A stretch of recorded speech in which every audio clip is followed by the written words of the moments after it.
Hello, good evening. Welcome to my channel. ഇന്നത്തേത് ഒരു relationship reading ആണ്. ജനറൽ റീഡിംഗ് ആണ്, ജെൻഡർലെസ് റീഡിംഗ് ആണ്. ആർക്ക് വേണമെങ്കിലും കേൾക്കാം. നിങ്ങളുടെ ജീവിതവുമായി റെസണേറ്റ് ചെയ്യുന്ന കാര്യങ്ങളുണ്ടെങ്കിൽ മാത്രം കേൾക്കുക, ഇല്ലെങ്കിൽ നിങ്ങൾക്ക് സ്കിപ്പ് ചെയ്യാം. ഇന്ന് ഓറക്കിൾ കാർഡ് എടുത്തപ്പോൾ എനിക്ക് 2 കാർഡ് കിട്ടിയത്. ഒന്ന് ട്വിൻ ഫ്ലെയിം ആൻഡ് മറ്റത് ഹെൽത്തി ചോയ്സസ് ആണ്. അപ്പോൾ ട്വിൻ ഫ്ലെയിം എന്ന് വെച്ചാൽ നിങ്ങൾ ട്വിൻ ഫ്ലെയിം ജേണിയിലാണ് എന്നാണ് എനിക്ക് മനസ്സിലായത്. ട്വിൻ ഫ്ലെയിം ജേണി എന്ന് വെച്ചാൽ ഇപ്പോൾ 2 ആളുകൾ തമ്മിൽ കണ്ടുമുട്ടുന്നു. ഓക്കെ, അപ്പോൾ കണ്ടുമുട്ടുമ്പോൾ അവർക്ക് മനസ്സിലാവും, അവർക്ക് തോന്നുന്നു നമുക്ക് മുന്നേ അറിയാം പരസ്പരം എന്നൊരു തോട്ട് അവർക്കുണ്ടാവുന്നു. അപ്പോൾ അവർ തമ്മിൽ കണക്റ്റഡ് ആവുന്നു, നല്ല രീതിയിൽ നല്ല പോലെ പരസ്പരം കണക്റ്റഡ് ആവുന്നു. കണക്റ്റ് ചെയ്തിട്ട് അവരെന്താ ചെയ്യണമെന്ന് വെച്ചാൽ പരസ്പരമുള്ള, അതായത് എ എന്ന് പറയുന്ന ആളിന് ചില കാര്യങ്ങൾ അറിയില്ല, അത് ബി എന്ന് പറയുന്ന ആൾ അയാളെ സപ്പോർട്ട് ചെയ്ത് അപ്ലിഫ്റ്റ് ചെയ്യുന്നു. അതുപോലെ തിരിച്ചും ബിക്ക് ചില കുറ്റങ്ങൾ, കുറവുകൾ, അങ്ങനത്തെ കുറച്ച് പ്രശ്നങ്ങളൊക്കെ ഉണ്ട്.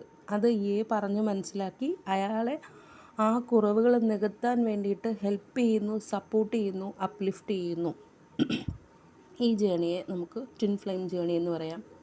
ലൈക്ക് 2 ആൾക്കാർ അങ്ങോട്ടും ഇങ്ങോട്ടും കോംപ്ലിമെൻറ്റിങ് ഈച്ച് അതർ. അപ്പോൾ അങ്ങനത്തെ ഒരു ജേണിയിലാണ് നിങ്ങൾ എന്നാണ് എനിക്കിവിടെ മനസ്സിലായത്. പിന്നെ അതുപോലെ വേറൊരു കാര്യം പറയുന്നതെന്ന് വെച്ചാൽ ഹെൽത്തി ചോയ്സസ്. നിങ്ങളുടെ ജീവിതത്തിൽ ഏതൊരു സന്ദർഭത്തിലും ഹെൽത്തി ചോയ്സസ് എടുക്കുക. ഒരു എക്സാമ്പിൾ പറയുകയാണെങ്കിൽ 2 ആളുകൾ പരസ്പരം ഭയങ്കര സ്നേഹത്തിലായിരുന്നു. കുറച്ച് സമയം കഴിഞ്ഞപ്പോൾ ഒരാൾ പിരിഞ്ഞുപോയി. അപ്പോൾ ഹെൽത്തി ചോയ്സ് എന്താണെന്ന് ചോദിച്ചാൽ ഈ പോകുന്ന ആളിൻ്റെ പുറകെ നിന്ന് പോകുന്നതല്ല ഹെൽത്തി ചോയ്സ്. ഹെൽത്തി ചോയ്സ് എന്ന് വെച്ചാൽ self love, self care, being happier.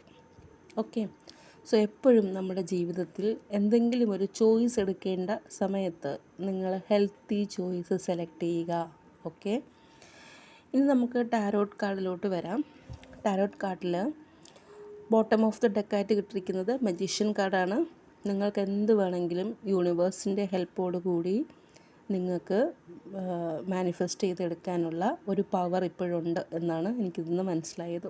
വളരെ പോസിറ്റീവായിട്ടുള്ളൊരു കാർഡാണ്. കൂടാതെ മറ്റൊരു കാര്യം പറയുന്നതെന്ന് വെച്ചാൽ നിങ്ങൾക്ക് ഇമോഷണൽ മെച്യൂരിറ്റി വേണമെന്നാണ് പറയുന്നത്.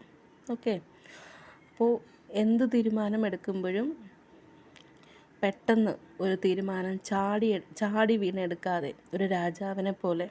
ഇപ്പോൾ രാജാവിൻ്റെ കയ്യിൽ ഒരു കപ്പുമുണ്ട്, പിന്നെ ഒരു ദണ്ഡുമുണ്ട്.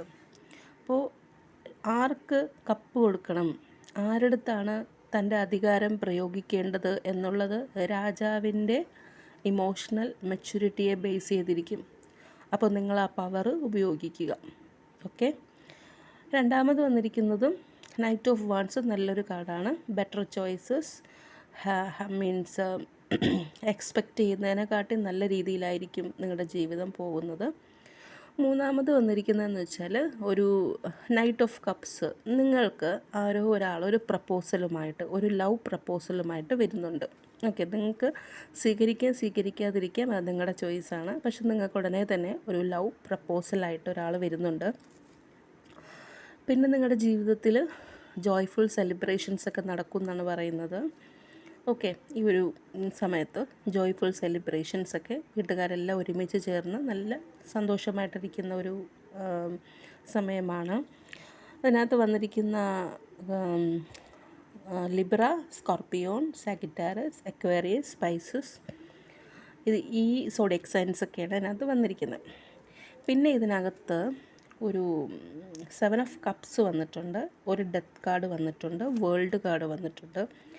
ഇതെന്ന് വെച്ചാൽ നിങ്ങളിപ്പോൾ ഏതെങ്കിലും ഒരു ഇല്യൂഷനിൽ പെട്ടിരിക്കുകയാണെങ്കിൽ, അൺറിയലിസ്റ്റിക് ആയിട്ടുള്ള ചില കാര്യങ്ങൾ പെട്ടിരിക്കുകയാണെങ്കിൽ അതിനൊരു എൻഡിങ് ഉണ്ടാവും എന്നാണ് പറയുന്നത്. ആ കാര്യം എന്നേക്കുമായിട്ട് സ്റ്റോപ്പായതിനു ശേഷം നിങ്ങൾക്ക് പുതിയ കാര്യങ്ങൾ നിങ്ങളുടെ ജീവിതത്തിൽ സ്റ്റാർട്ട് ചെയ്യും. ഓക്കെ, വേൾഡ് കാർഡ് വന്നിട്ടുണ്ട്.